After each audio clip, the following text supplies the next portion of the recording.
selamat datang di podcast Sapa, sahabat perempuan dan anak bersama saya Nabila Isma. Di podcast Sapa ini kita akan membahas berbagai macam hal-hal menarik dari mulai edukasi, isu-isu terkini hingga tokoh-tokoh inspiratif. Nah, di episode kali ini kita kedatangan sosok anak yang luar biasa nih, karena kita menuju Hari Anak Nasional.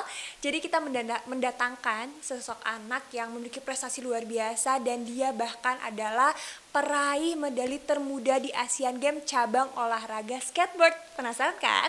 Langsung aja kita sapa, ini dia Nyimas Bunga. Halo Bunga, apa kabar? Kabar baik, alhamdulillah. Gimana aktivitasnya akhir-akhir ini? Lagi sibuk apa nih selain main skateboard pastinya?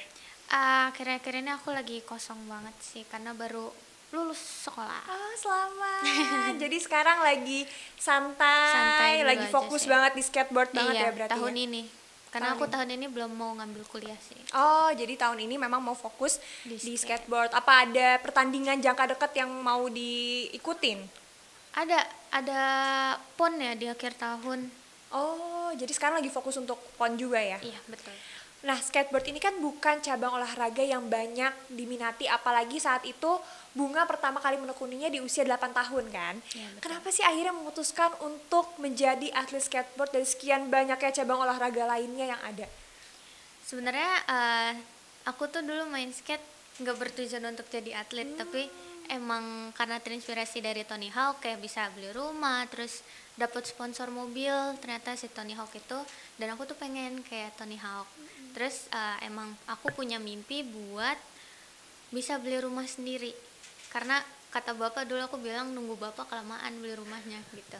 Jadi aku dari situ udah mulai fokus main skate, tapi bapak waktu itu suruh aku berhenti di kelas 5 karena mau fokus ujian sekolah ya, kelas 6. Kelas 6 ya kelulusan. Kalau ya. misalkan belum dapat sponsor. Tapi alhamdulillah di kelas 3 atau kelas 4 aku dapat support dari papan. Jadi aku dari situ lanjut skate, terus kalau nggak salah di kelas 6-nya ternyata ada seleksi nasional buat Asian Games, dan aku ikut. Alhamdulillah aku lolos seleksinya, dan itu training sekitar 6 bulanan. Sempat nggak dikasih lulus juga, maksudnya kayak nggak mau dilulusin karena aku kan jarang masuk sekolah di SD. Berarti di sekolahnya sempat ada hambatan itu ya? Terus dari situ aku kayak ya udah nggak apa-apa kalau misalkan ngulang setahun gitu. Terus akhirnya alhamdulillah di Asian Games dapat hasil baik dan medali perunggu. Dan itu di hari ulang tahun ibu. Wah, hadiah terbaik itu untuk ibunya sih pasti. Insya Allah, amin. Nah, tadi kan Bunga cerita ya kalau memang orang tua Bunga, terutama bapak ya, yang paling pertama kali mengenalkan Bunga dengan skateboard ini. Berarti kan memang dukungannya banyak sekali sampai akhirnya Bunga di titik sampai saat ini. Apa aja sih hal-hal yang orang tua Bunga ajarkan sampai akhirnya jadi motivasi untuk Bunga bisa meraih cita-cita tadi untuk beli rumah, beli mobil, dapat sponsor segala macam? Dukungan bapak ibu alhamdulillah baik. Terus kalau misalkan latihan biasanya bapak yang nganterin, ibu yang nyiapin bekal makanan. Terus bapak nggak sempet sih, emang mutusin buat berhenti kerja buat nemenin aku skate dan kerja di skate shop, biar kalau misalkan aku ke skate park ya udah bapak sekalian kerja sekalian ngeliatin aku main skate gitu. Terus salah satu bentuk support yang paling gede sih resikonya buat aku, karena kan bapak berhenti kerja kan, terus bisa dibilang perekonomian keluarga juga jadi makin turun kan. Jadi tujuan aku main skate juga sebenarnya ada untuk bantu perekonomian keluarga juga. Terus banyak sih supportnya. Kalau misalkan aku lagi ngulik trik, terus aku kelihatan bete, nanti sama bapak dipanggil, nanti pulang mau makan apa, kalau landing triknya mau makan pecel ayam, aku suka buat pecel ayam. Pecel ayam, ayam geprek, semuanya aku suka. Terus aku landing trik, ternyata kalau misalkan dikasih tantangan, dikasih target gitu, aku landing, terus pulangnya beneran makan pecel ayam.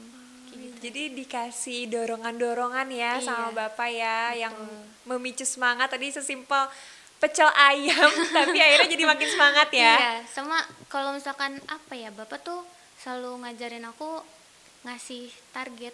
Jadi kalau misalkan misalnya aku mau beli HP baru, ya bapak ngasih targetnya, yaudah nih kamu latihan kesini kesini kesini harus kayak gini, terus kalau misalkan punya tabungan cukup nanti beli HP baru, dan alhamdulillah semuanya bisa terwujud sedikit sedikit. Itu kayaknya pelajaran yang penting ya, akhirnya orang tua mengajarkan kita buat punya semangat mencapai target, dan kita juga diarahkan juga ya. Iya, Memang kerennya nih bapaknya Bunga nih mengarahkan juga nih dan menemani juga langkahnya Bunga, betul, walaupun tadi resikonya besar tapi itu dedikasi sebagai seorang orang tua. Ini harus diapresiasi juga nih, berarti orang tuanya Bunga nih. Di balik Bunga yang hebat ada orang tuanya yang lebih hebat lagi.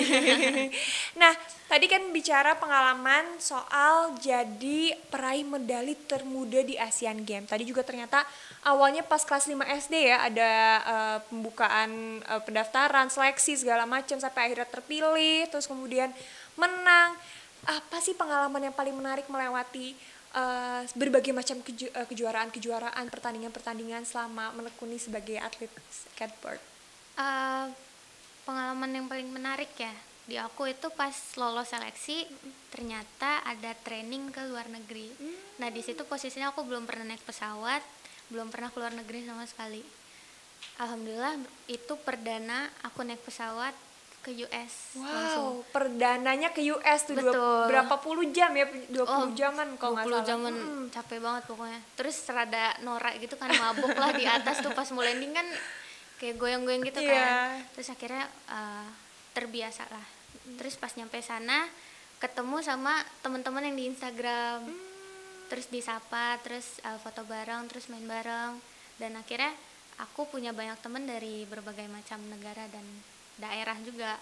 Dan kalau misalkan lagi kompetisi ke luar negeri, itu menurut aku hal yang paling seru karena bisa langsung ngobrol sama pro skater yang aku idolain. Waktu itu ketemu idola aku, Lizzie Armanto. Itu dia orang ternyata bener-bener se-humble itu, dan dia bisa ngasih aku masukan kayak semangat terus, nanti kalau misalkan ada kesempatan lagi kita main bareng. Nah aku tuh pengen banget main bareng lagi sama Lizzie Armanto, dan ketemu sama juara olimpiade, juara 3, juara 1, juara 2-nya aku udah kenal dari sebelum olimpiade. Jadi ada Sky Brown, ada Sakura sama Kokona. Nah aku nih di Kokona ini sempat satu kompetisi di Singapura yang akhirnya aku bisa ikut event pertama kali buat aku yang World Championship. Di situ aku ketemu teman-teman dan skater-skater lain yang punya pengalaman yang berbeda, terus lebih di atas aku, dan aku biasanya kalau ketemu mereka punya inspirasi trik baru. Jadi kalau misalkan mereka nih ngelakuin trik yang belum aku bisa, itu aku kayak kayaknya aku pengen nyoba deh nanti pas di Indonesia, tapi di mana ya, soalnya kan Indonesia tuh masih kurang gitu kan fasilitasnya, karena belum ada yang bisa dibilang skala internasional gitulah. Jadi mungkin aku nguliknya pas nanti sama coach Om Tony Sentul. Jadi kalau misalkan keluar-keluar tuh hal menariknya bisa inspirasi trik barunya banyak, terus ketemu idola-idola, terus sama ketemu teman-teman baru dan pengalaman baru yang lebih seru lagi dari sebelumnya. Ini memang paling yang menarik nih, bisa sekaligus jalan-jalan juga. Betul. Sambil belajar juga, ketemu orang baru, dan bukan cuma orang baru tapi ketemunya idola yang memang dari dulu udah diidolakan. Dan, gitu ya. Oh iya, aku baru ingat ternyata di 2019 itu yang kompetisi pertama kali World Championship itu aku udah ketemu Tony Hawk, tapi aku nggak foto karena emang Tony Hawk tuh seartis itu dan dijagain bodyguard itu banyak banget. Aku ngeliat dia main langsung. Jadi sosok yang kamu jadikan inspirasi awal ada di depan mata kamu. Iya, itu oh my god. He is the one. Oh my god. Itu benar-benar udah aku mukanya gitu. Langsung speechless ya lihat dia ada di depan mata kamu. Asli. Nah, tadi tuh aku tertarik banget nih. Kamu kan tadi bilang kamu banyak banget belajar trik-trik baru, terus juga belajar ya hal-hal baru lah ya dari idola-idola yang kamu lihat, kamu ketemu langsung pada saat pelatihan dan lain sebagainya. Ini juga aku pernah baca nih. Ini aku jadi spill ya, aku udah kepoin Bunga banyak di internet nih soalnya. Jadi Bunga ini punya banyak keahlian di trik-trik tertentu ya, atau di gaya-gaya tertentu. Boleh dong dikasih tahu apa sih gaya yang paling jadi ciri khas kamu, atau mungkin trik-trik yang memang ini tuh kamu paling mahir di situ? Ada satu trik yang hampir setiap kompetisi itu aku keluarin ada nollie lip slide. Gimana tuh? Jadi kayak si nose-nya diputer gitu. Jadi dia nge-slide gitu di rel, di coping kita nyebutnya. Karena kan kita di transisi di quarter. Terus ada air-airan sih aku, tapi kayak terbang yang keluar dari ball gitu, transfer kayak gitu-gitu. Terus ada frontside Smith. Terus ini sih biasanya yang paling aku ingat 3 trik itu. Air, terus frontside Smith sama nollie lip slide. Aku jujur nggak ada bayangan nih ya itu seperti apa, tapi aku yakin itu pasti keren banget dan nanti kayaknya aku harus lihat langsung sih Bunga di sosial medianya tuh mempraktekkan gaya-gaya itu kayak gimana, pasti keren banget. Jadi itu selalu jadi andalan kamu ya setiap kali pertandingan. Iya, itu pasti ada di pertandingan. Dan di itu run-up yang dipakai juga pas kamu menang medali di Asian Games dan lain-lain ya? Trik itu kebetulan belum aku dapetin, belum aku bisa. Jadi di Asian Games ini lucu nih. Jadi Asian Games aku mainnya di street. Tapi di SEA Games aku menangnya di park. Jadi itu ada 2 kelas. Ada street sama park. Nah, park ini tuh yang mainnya kayak yang di mangkok gitu, yang kayak di kolam berenang. Kayak gitu ya. Terus kalau yang di street tuh yang kayak ngelompatin tangga, main di handrail. Kayak gitu-gitu. Dulu aku di 2018 mainnya di yang street. Terus karena di 2019 SEA Games yang aku difokusinnya di park, jadi yang streetnya ini aku tetap ikut, tapi aku nggak menang karena aku lebih difokusinnya ke yang park gitu. Terus aku di SEA Games ikut 3 kelas. Game of skate itu yang kayak adu-aduan trik. Jadi kalau misalkan kakak ngetrik ollie, aku juga harus ollie dan harus berhasil. Kalau aku nggak berhasil, nanti aku dapat huruf S. Jadi itu nanti hurufnya jadinya tulisannya skate. Jadi kayak satu-satu gitu. Jadi kalau misalkan kakak gagal, kakak nanti gak dapet huruf gitu. Terus aku menangnya di game of skate juga waktu itu, juara 3 di SEA Games. Terus yang di street aku nggak menang karena aku sama sekali nggak fokus latihan di situ ya. Terus yang di parknya alhamdulillah aku dapat silver. Jadi SEA Games aku dapat 2 medali alhamdulillah. Ini benar-benar keren banget sih karena memang tadi ya balik lagi ini bukan olahraga yang familiar banget di Indonesia ya, bahkan kelas-kelas kayak tadi ya ada kategori-kategori kita nggak pernah tahu ya ada yang kayak gitu dan ternyata Bunga bisa menguasai semuanya tuh keren banget. Nah tadi kan bicara tentang pergantian ya dari kategori yang biasanya di street terus ke park, terus juga tadi ada berbagai macam tantangan-tantangan lainnya. Aku juga pengen tahu dong apa sih, kan tadi hal-hal menarik ya tadi kita udah bahas. Sekarang tantangan-tantangan atau hambatan-hambatan yang Bunga alami selama menjalani karir sebagai atlet skateboard. Aku sebagai perempuan di menstruasi, di haid, karena kan hari pertama tuh yang benar-benar sakit banget kan. Tapi kadang kalau misalkan aku lagi mood main skate itu malah jadi bisa dapet trik baru karena aku berusaha ngedistraksi sakit perut aku ini kan. Jadi aku kayak udahlah nih aku coba aja trik-trik baru yang belum pernah aku coba. Karena kan nanti sakitnya dijatuh-jatuh kan, jadi nggak terlalu sakit di perut kayak gitu. Terus banyak sih tantangannya, sama kadang tuh ngalahin diri sendiri yang susah. Ngelawan mood sendiri, terus ngelawan rasa takut kayak gitu-gitu. Itu paling tantangan terbesar sih ya, iya, melawan betul. diri sendiri. Lawannya itu bukan orang lain tapi bukan diri sendiri ya yang paling besar ya. Nah tadi tantangannya ada banyak ya, salah satunya tadi yang paling menarik menurut aku adalah perempuan menghadapi menstruasi juga di saat lagi latihan atau mungkin tanding juga mungkin ada ya mengalami itu ya. Gimana sih lingkungan sekitar di lingkungan skateboard, atlet-atlet skateboard ketika perempuan-perempuan harus dihadapi dengan menstruasi ataupun masalah-masalah lainnya berkaitan dengan perempuan? Apakah saling mendukung satu sama lain atau seperti apa? Alhamdulillah untuk tim aku waktu itu ngasih izin aku buat istirahat karena bener-bener aku bilang Om aku sakit banget perutnya hari pertama haid gitu. Terus kata tim manajer aku, ya udah nanti kalau misalkan masih sakit istirahat dulu aja, nanti kita mainnya sore kok. Nah itu paginya selesai sarapan masih sakit perut sampai aku ketiduran sekitar jam berapa ya, jam 3-an aku baru bangun. Itu pas main skate sakitnya hilang karena kan udah full istirahat ya. Terus sakitnya hilang. Terus aku biasanya pakai minum paracetamol sih kalau misalkan lagi sakit banget dan perlu buat latihan dan segala Berarti ini lingkungannya juga sebenarnya cukup mendukung perempuan-perempuan dan juga ramah itu ya untuk perempuan yang ketika harus menghadapi masa-masa menstruasi dan lain sebagainya macam ini harus diapresiasi ini karena nggak mudah gitu kan karena skateboard juga kan bukan olahraga yang ringan ya fisiknya kan cukup harus kuat gitu ya untuk bermain skateboard ini. Nah kita balik lagi tadi sebagai pemenang Asian Games termuda dan kamu dapat predikat sebagai skateboarder youngest medalist Asian Games 2018 ya 2018 ya pertama kali dapat. Gimana sih perasaan kamu pada saat itu? Apalagi kan waktu itu memang kamu masih SD juga, terus baru awal mencoba juga, terus sedang menghadapi masalah dengan sekolah yang hampir nggak lulus dan lain sebagainya macamnya. Gimana perasaan kamu pada saat itu dapat predikat sebagai peraih medali termuda? Alhamdulillah aku senang dan bangga juga karena bisa bawa pulang hasil yang cukup memuaskan untuk aku dan keluarga. Terus apa yang aku rasain dulu karena masih umur 12 tahun kali ya. Terus aku gaulnya tuh sama orang-orang gede, jarang sama yang seumuran gitu. Jadi kayak yang dapat sebutan sebagai peraih medali termuda itu kayak wow. Ternyata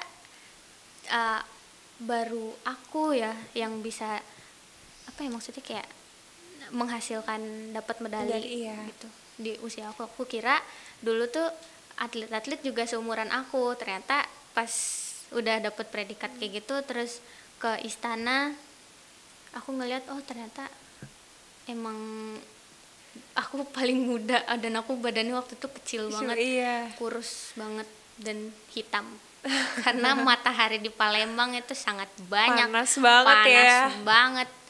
Terus ya udah deh. Dan itu rasanya kayak gak nyangka sih waktu itu. Sampai sekarang gak nyangka. Bisa ya ada di posisi itu kayak itu dulu umur 12 tahun gak ngerti apa-apa. Tapi aku alhamdulillah udah bisa sampai ke titik itu.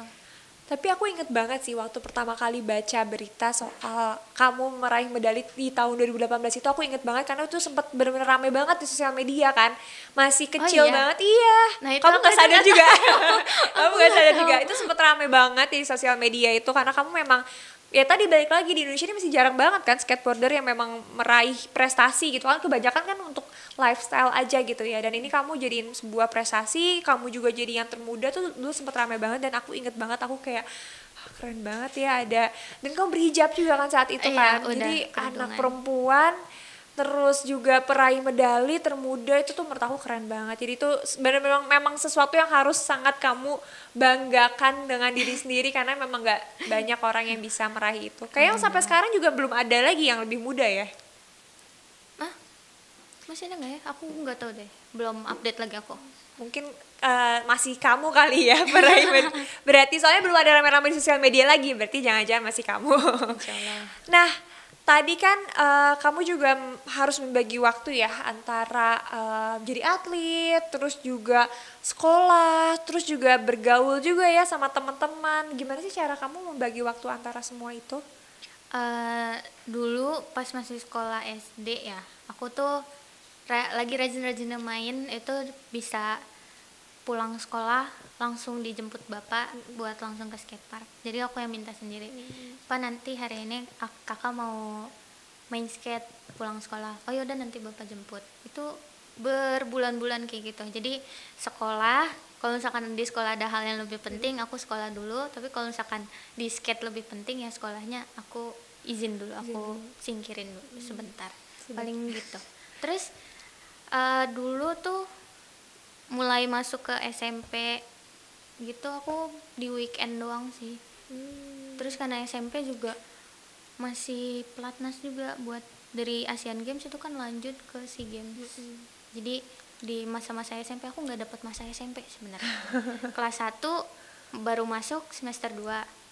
Terus dari situ langsung lanjut lagi buat ke pelatnas SEA Games. Dari pelatnas SEA Games masuk sebulan, habis itu COVID. Udah nggak Oh, ngerasain berarti kamu SMP. angkatan pandemi ya. Iya betul. Jadi nggak ngerasain banget sih SMP. Tapi ngerasain dapat medali sih, jadi gak apa-apa. Emang nggak apa-apa sih, Jadi emang nggak apa-apa itu sih. bayarannya. Bayarannya betul, Betul. harus ada yang dikorbankan. Betul. Nah aku jadi inget juga, aku sebenarnya dulu sempat ngerasain, karena dulu aku juga sempat jadi atlet. Terus aku juga sempat ngerasain tuh yang pas lagi kita harus pelatihan segala macam, akhirnya nggak main sama temen-temen untuk waktu yang lama, Iya, berapa benar. bulan. Nah kamu sendiri gimana sih caranya akhirnya supaya kamu bisa tetap punya waktu main sama teman-teman, atau gimana soal pergaulan kamu dengan teman-teman sebaya, atau jangan-jangan memang kamu dapatkan itu di lingkungan skateboard juga? Untuk itu aku dapetin juga sih di lingkungan skate, tapi yang nggak yang seumuran banget lah, mungkin 2 tahun di atas Iya. aku. Terus biasanya tuh paling sering dan banyak banget sekarang tuh yang di bawah aku baru 5 tahun, 6 tahun, 12 tahun gitu-gitu. Tapi untuk di kayak pertemanan di sekolah, aku alhamdulillah merekanya bisa sesuaiin jadwal mainnya sih. Jadi kalau misalkan akunya kosong, mereka ke rumah aku atau aku yang ke rumah mereka kayak gitu. Oh, jadi masih dapat mainnya ya? Ya, masih dapat. Terus kan di sekolah tuh kalau misalkan ada jam kosong ya udah main di situ. Gitu. Nah, kalau teman-teman di lingkungan skateboard gimana nih? Apa saling ngedukung satu sama lain, atau mungkin ada hal-hal yang menarik dari pergaulan kamu di lingkungan skateboard? Karena kan memang tadi ini ya, ada yang umurnya jauh banget, ada yang jauh lebih tua, ada yang di bawah banget gitu. Gimana sih peran teman-teman kamu di lingkungan skateboard dalam menunjang prestasi kamu? Kalau aku sih untuk di teman-teman skate sama aja kayak ke teman-teman sekolah aku biasanya. Terus kalau misalkan sama yang lebih muda dari aku, ya udah aku menyesuaikan aja gitu. Jadi aku tuh, coach aku punya anak, dia main skate juga. Terus aku sering main bareng lah sama mereka, yang tadinya aku kayak kurang suka anak kecil, tapi sekarang kayak mulai beradaptasi gitu. Jadi ikut ngajarin anak-anak Iya. kecil juga ya?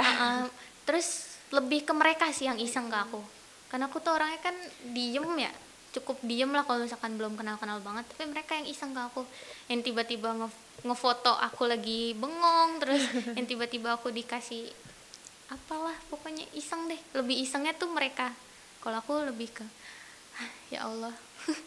Berarti lingkungannya Seru. alhamdulillah suportif dan seru juga ya. Jadi kamu juga dalam berlatih segala macam juga jadinya have fun juga ya. Jadinya seneng juga gitu, nggak jadi beban, karena orang-orangnya juga seru ya. Seru-seru. Terus aku merasa punya adik banyak.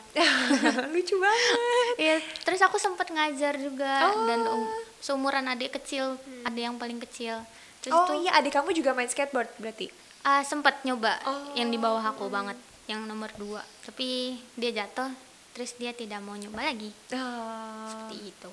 Terus jadi yang main skate aku doang. Kalau yang kecil baru naik-naik doang sih, belum diseriusin banget. Tapi kalau misalkan dianya tertarik, ya silakan. Kamu akan ngajarin? Pasti ngajarin. Ke anak orang aja aku ngajarin, masa ke adik sendiri enggak. Betul. Nah tadi kan pengalaman yang paling menarik ya, terus juga ada banyak banget pencapaian-pencapaian yang udah kamu dapetin, prestasi-prestasi sebagai peraih medali termuda. Apa sih target yang belum kamu capai dan pengen banget kamu capai? Target yang awal pengen beli rumah, itu belum tercapai. Sama aku mau jadi Olympian. Aku mau masuk Olimpiade.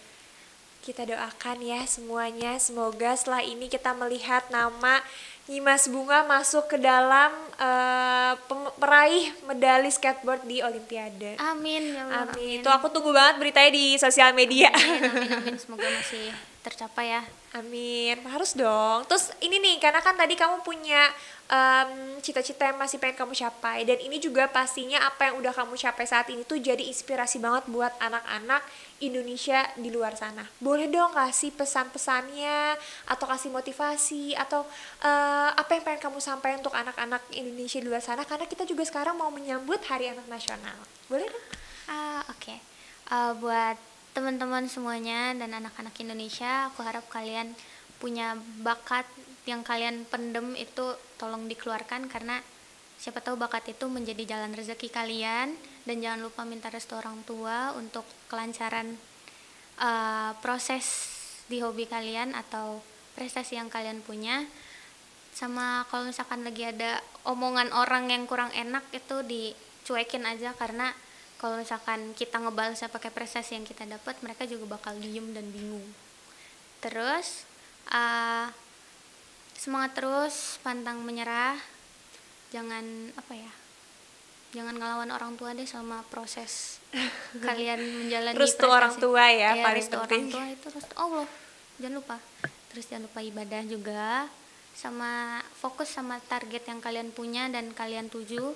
Kalian masuk ke hobi kalian ini untuk apa, dan apa ya, dulu tuh aku selalu bilang ke teman-teman aku buat selalu berani nyoba hal baru, karena Benar. terjebak di zona nyaman itu memang nyaman tapi itu nggak aman buat kalian. Menarik nih, terjebak di zona nyaman itu nyaman tapi nggak aman, jadi harus Iya. berani mencoba hal-hal baru. Dan Betul. ini harus dicatat baik-baik ya anak-anak di Indonesia semuanya, karena kita udah lihat nih contohnya yang nilai-nilai yang dipegang sama Nyimas Bunga ini sudah menghantarkan Bunga untuk menjadi peraih medali Asian Games termuda di cabang olahraga skateboard. Terakhir dong, kasih ucapan selamat Hari Anak untuk anak-anak di Indonesia. Halo anak-anak Indonesia, selamat Hari Anak Nasional. Aku berharap banget semoga anak-anak di Indonesia lebih banyak berprestasi lagi untuk membanggakan diri sendiri, orang tua, dan bahkan negaranya sendiri. Semangat terus. Terima kasih Bunga. Wah, ini aku jadi ikut ke bawah semangatnya Bunga ini di episode kali ini, karena keren banget dengan semua pencapaian yang Bunga udah dapatkan, dengan segala macam hambatan yang berhasil Bunga lewatin juga. Jadi ini harus banget diapresiasi dan harus banget dicontoh sama anak-anak Indonesia lainnya. Terima kasih Bunga udah datang di podcast Sapa kali ini. Terima kasih sudah undang, aku senang banget diundang ke sini.